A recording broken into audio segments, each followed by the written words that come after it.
bridge alignment ကိုအသုံးပြုပြီးတော့မိတ်ဆွေတို့ရဲ့အဝေးကြီးမှာရှိနေတဲ့ wireless bridge တွေကိုပို့ပြီးတော့လွယ်ကူအောင်ချိန်ညှိလိုက်ပါ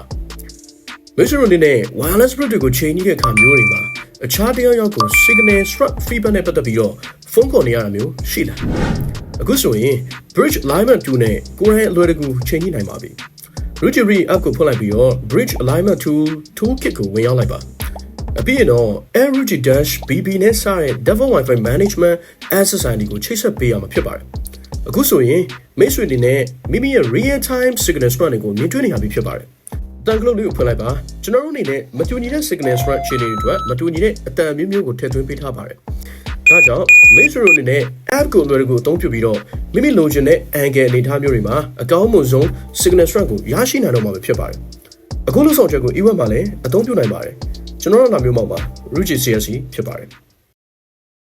Cloud, make your business easy.